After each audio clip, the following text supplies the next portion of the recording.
Back in the day, we used to have fun. Then you delivered that baby. That's not my son. Hello, this is called spider plant or Chlorophytum comosum. And it has this little plantlet coming off of this scape, which is a name for that stem. Look at that. Impressive.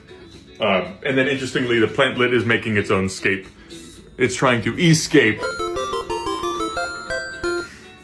Okay. So several months ago, Omar brought me this cutting of this Monstera, and now it's growing nice and big.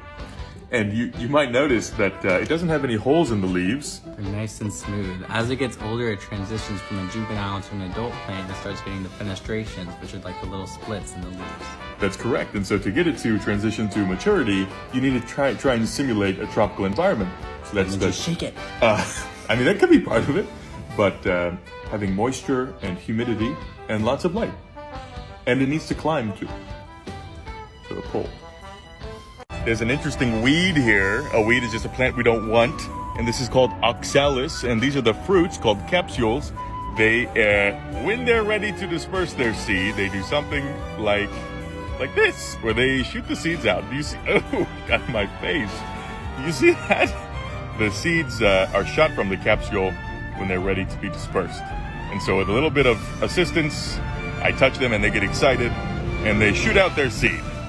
Omar and I went to the creek and we collected some interesting things. Made terrarium. We did, and it's perfectly legal because we're helping maintain these ecosystems. We see here these cute terrariums that need to settle, but this one is quite nice that Omar made with little plants, the water, and then this one has amphipods in it, of which, and there's a snail. It's very good. That one's a little more clear because I made sure I got the clear water. But the one with sediment in it is pretty good because there's tiny little microorganisms in there to feed all our snails. Yeah, that's good. Clear water, huh? Yeah.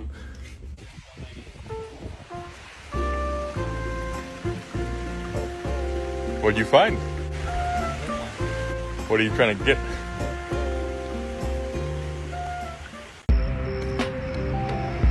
Tastes a little sour because it has acid in it. Acids are kind of sour. Think of lemons and limes. Well, this has oxalic acid. It's an oxalis. And so it has this compound. Of course, it was isolated from this plant, so that's how they named it oxalic acid. But in large amounts, it can be problematic. But if you want something to add a little flavor, go for the oxalic. There's the capsules. Balls. A lot of us like them, especially plant balls, two of my favorite things. This isn't exactly a plant. It's sometimes called a moss ball, but it's not even a moss. You see it's wet and dripping. Well, it's an algae. And so my friend at Mas Amigos sent me this lovely ball moss, or really it's a type of specialized algae that forms in a sphere. And it's from Northern Europe and Japan. And in Japan it's called marimo, which means seaweed ball, which is accurate because it's a specialized algae, but it does super well. It's super cute. And they sent me a cute little hat that you can put on your little friend. And also some champagne, as I'm a fan of champagne, and little glasses for it. You know, we can enjoy it together. So, cheers. And thank you, Mas Amigos. You can check them out. Go check them out. Here in the redwood forest, there's a ground cover called Redwood Sorrel. It looks kind of like clover, and you can see that it has 3 leaflets that are kind of heart-shaped, and they're all flat.